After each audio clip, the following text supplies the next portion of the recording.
Molweni. In this video we learn about food, ukutya, food, ukutya, ukutya.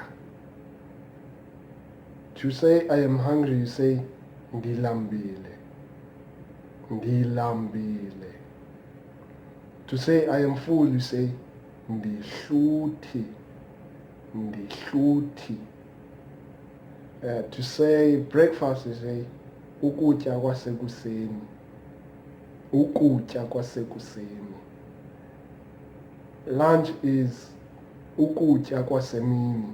That means food of the day or food during the day. Ukutya kwasemini. And supper is ukutya kwasebusuku, ukutya kwasebusuku.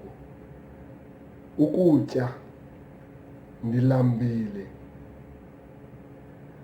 So to say, may I please have food, you say ndicela ukutya. Ndicela means please.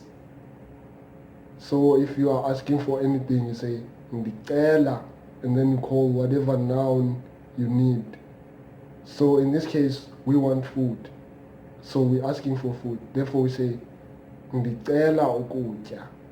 If you want breakfast, and you say ndicela ukutya kwasekuseni. It's uncommon to ask for a specific type of a meal like breakfast, lunch or supper. You just ask for food in the Xhosa language most of the time. So you can just say ndicela ukutya or ndicela ukutya kwasekuseni. May I please have breakfast? Ndicela ukutya kwasemini. May I please have lunch? Ndicela ukutya kwasebusuku. May I please have supper? Have a nice lunch or breakfast, whatever time you're watching this thing in. Cheers.